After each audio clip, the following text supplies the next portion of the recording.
Hello everyone, welcome back to the another lectures. In this lecture, I am going to discuss with you all actors in international relations. So after this lecture, you'd be able to understand who all are the actors and what are the importance of the actors in international relations. Now let's start with the actors and its influences. So the principal actor in international relations are the world's government.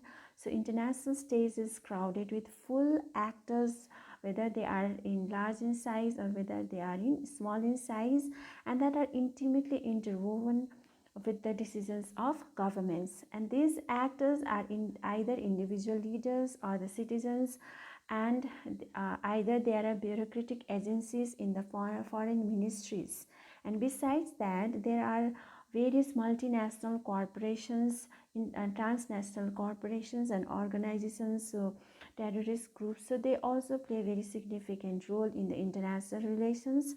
And this states and non-state actors always interact and establishes relationship with each other in order to fulfill their national interest, and they are very important actors of international relations. And state, okay, so the first actor of international relation is state. So the concept of state has been emerged from the Treaty of Westphalia of 1648. So this establishes the legal basis of the modern statehood or the modern state system in the international system. And this Westphalian uh, treaty also also give the concept of territorial integrity and the non-interference, and it also violated the idea of territoriality with the notion of legitimate sovereign rule. So what is actually the sovereignty? So sovereignty involves the rightful entitlement to exclusive, unqualified and the rule within a delimited territory. So that means no ruler had the right to intervene in the sovereign affairs of the other nations. Sovereignty means the self-governing rule. So no any other country has a power to interfere, whether it's external or whether it's a internal matters or affairs of the particular country. So that is the state enjoys some kind of independence. Okay, so that is the sovereignty.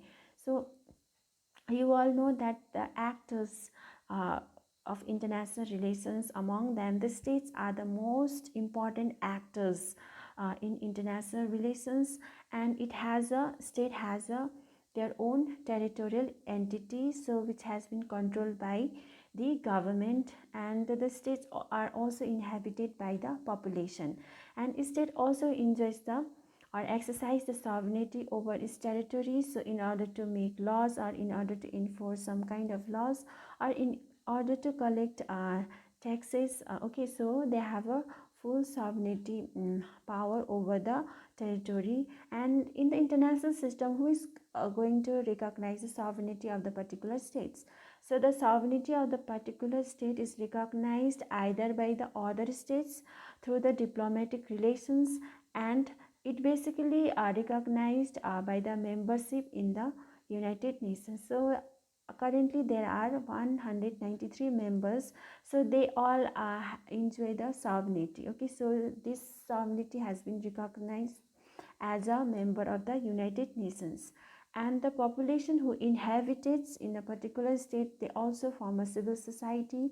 So in order to extend or to develop various institutions, or they also participate in political or social life, and with few exceptions. So some of the state has their own capital city, so the seat of the government from which they administers. Okay, and often a single individual who acts in the name of the states. So this person who acts in the name of the state is known as state leader, and they often are like known as the head of the government or the prime minister or the head of the state or the known as a president or the king or the queen.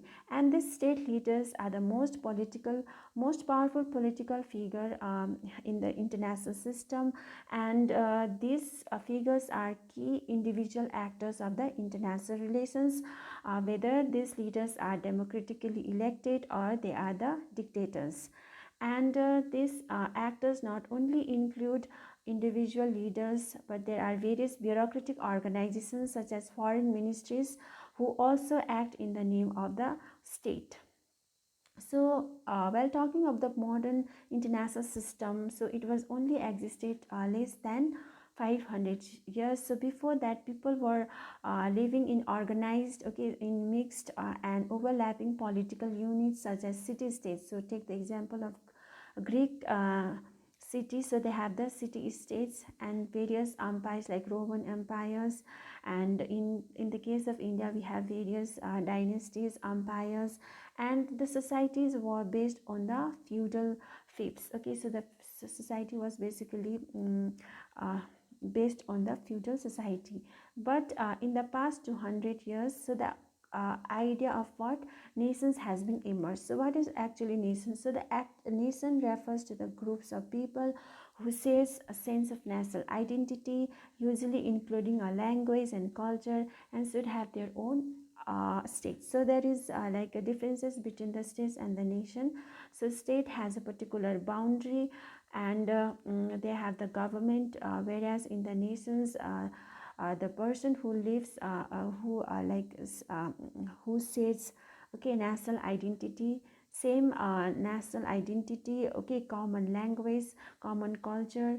Okay, so this refers as a nations. uh, and in the today's uh, states, like most large states today has been such nation states. Okay, so they are the today's case, most of the states are the known as a nation states. But since World War II, the concept of decolonization has been also immersed in most of the Asian and the African countries. So it also added new members states in the to all nation states. Again, the independence of former colonies, and more recently the breakup of into similar states of large multinational states like Soviet Union, Yugoslavia, and Czechoslovakia. So they also increased the number of the states in the world affairs. And the state also differs tremendously in the size of their total annual economic activity, so that is gross domestic product. Okay, whether the country is a country who contribute a large number of gross domestic product, or the country like so the small country like Pacific Island who contributes the uh, domestic product, okay, economic activity, annual activity in the world affairs. So this country also plays a significant role in the international relations. And so whether this world economy is dominated by the few states, or the world populations, and world largest population countries like China or India. So each state or the each actor is very important, um, important in the international relations. And few of these large states also possess especially the great military power and economic strength and influence, and they are called as the great powers. And the most powerful of great powers, those with truly global influence, have been called as superpowers. So the concept of great powers and superpowers, so those countries who possess great military and the economic strength. So the concept of great powers and the superpowers were usually used in the Cold War period. Okay, so United States and the Soviet Union were referred as the superpower and the great powers during the Cold War period. But like after the World War, it was only referred to the United States. Okay, after the disintegration of the Soviet Union, so United States alone became the superpower of the world. Beside these states, okay, whether it's a superpower, whether it's a small actors who contribute GDP, or whether those countries who have a large population or the small populations, so they all play very significant role in the international relations. So beside that, there are various other political entities. so who also play a significant role, although they are not formally recognized as a state. So take the example of Taiwan. So Taiwan is the most important of this. It operates independently in practice but is claimed by China. And so there are various former colonies and positions who still exist. For example, like Puerto Rico, so who was the colony of USA, Bermuda was the colony of British, and Guam was the colony of United States. And again the Hong Kong. So Hong Kong was the colony of British, and it was given to the Chinese rule in 1997. And so it is the autonomous part of China, and China has been ruling Hong Kong as a one country, or one country two systems formula. Okay, so Hong Kong basically follow the democratic concept ideology, but in China follows the socialist socialism. So that's why so Hong Kong is under one country or two system formula of China. So beside that, there are other states such as Kurdistan in Iraq, Abkhazia in Georgia, and Somaliland in Somalia, so may fully control the territory. So these people, the people were controlling fully controlling this territory, but it is not claim but it is not recognized by internationally. So it has not been recognized by the uh, internationally or by the states as a um, independent states. So that's why they are the political entities, and these political entities also play a significant role, and they are the actors of international relations. Now coming back to the emergence of non-state actors.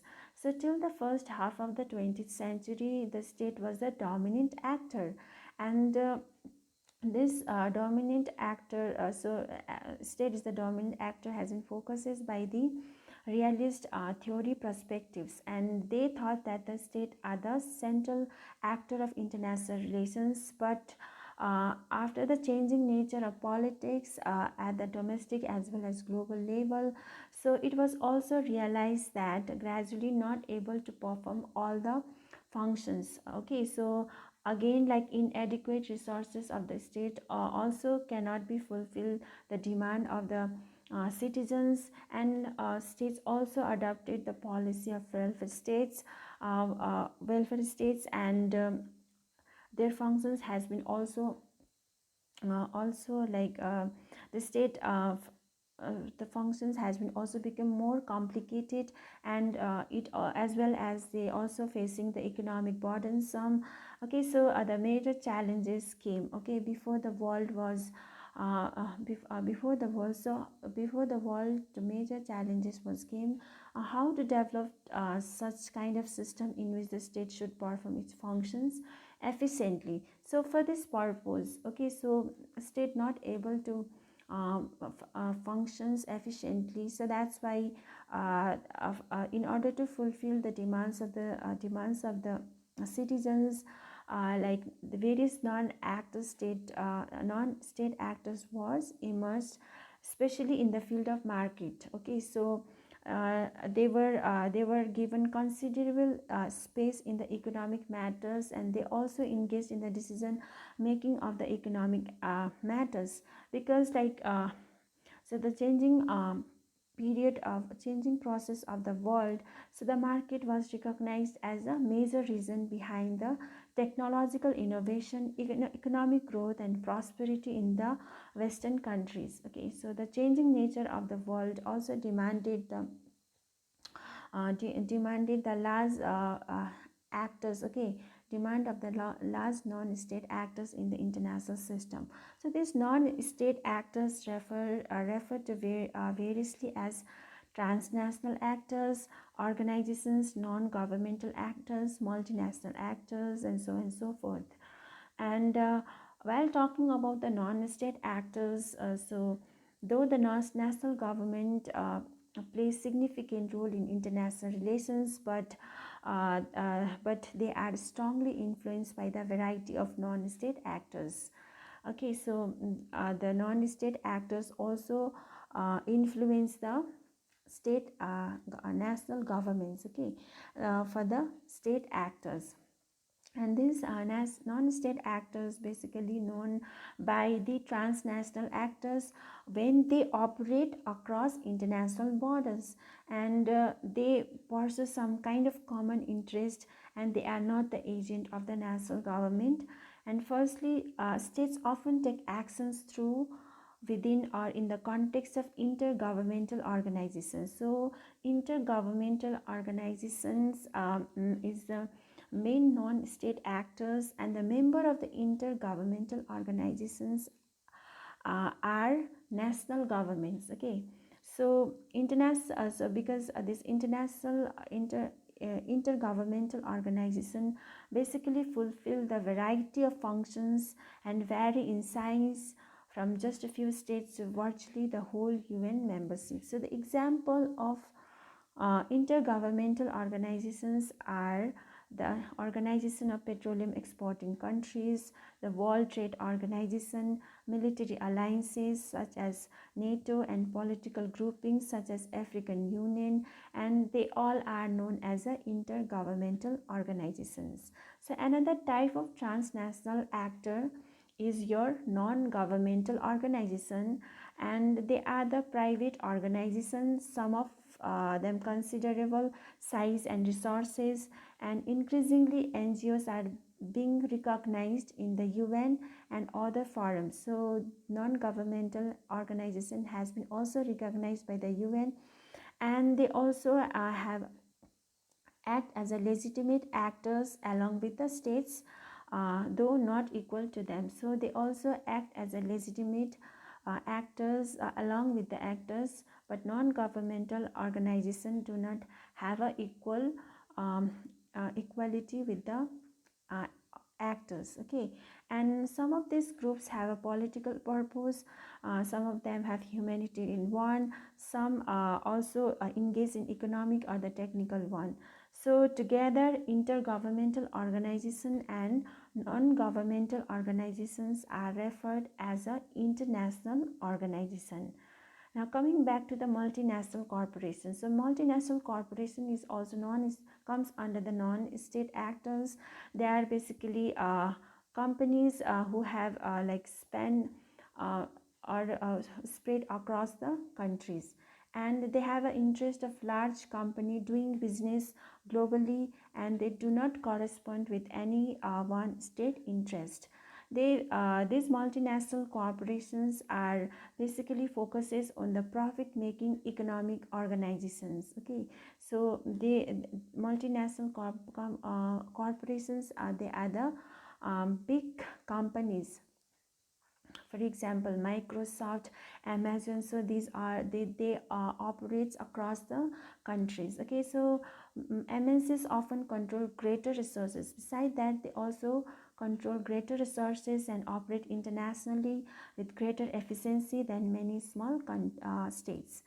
But MNCs in turn depend on states to provide protection, well-regulated markets, and a stable political environment. So they cannot. So they operate across the country, but they also need protection from the states. Okay, for the regulation of any kind of market or stable political environment. And these various non-state actors also interacts with the states, international organizations, and the multinational corporations. So besides that, there are various other transnational organization. For example, Greenpeace basically focuses on the environmental actions, and there are terrorist organizations like Al Qaeda, and they also play a very significant role, because we have seen the terrorist attack in the World Trade Center of the USA. Again, there are various other terrorist organization has been also emerged in the international system. So that is you have Islamic State, and various terrorist organization also comes as a non-state actors. So they are also known as a non-state actors, and they play very significant role. Okay, so sometimes they also interact with the states or the other international organizations. So beside that, there are also non-state actors. They are known as a sub-state actors. Either they exist within one country, but either influence that country's foreign policy or operate internationally. So these sub non-state actors exist within the one country, but they influence they also influence the foreign policy, or they operate internationally. And for example, state of Ohio is uh, entirely is in USA entity, but operates an international trade division to promote exports and foreign investment, with offices in Belgium, Japan, China, Canada, Israel, and Mexico. And the actions of sub-state economic actors like companies, consumers, workers, investors help create the context of economic activity against which international political events play out, and within which governments must operate. And so these all are the non-state actors in international relations. So these are the types of non-state actors. So first type is intergovernmental organizations. So the members are national government. Okay, so for example, we have this United Nations, NATO, European Union. They are the example of the intergovernmental organizations. So second one is non-governmental organizations. So members are either individuals or the groups, and the examples are like Amnesty International, Lions Club, Red Cross, and so and so forth. And multinational corporations, so the members are either companies that have spanned borders, for example Exxon Mobil, Toyota, Walmart. So they are the example of multinational corporations. And besides that, there are other non-state actors. Okay, so others, in others the members are either individuals or cities or constituencies, etc. And examples are Puno, Iraqi Kurdistan, Al Qaeda. So these all are the non-state actors. And in the summary, like those states play very important role. They are the most important actor of the international relations. But after the advent of the globalization, so there are various non-state actors has been also emerged. Why? Because state cannot function efficiently. They cannot able to fulfill the demands of the citizens. That's why there is a need of a non-state actors. So in the present scenarios, the non-state actors play a very important role. But at the same time, it has been also argued by the various scholars that non-state actors has been state also challenges the Westphalian concept of state. Okay, so that is all about the actors in international relations. So this is the end of the video. Thank you so much.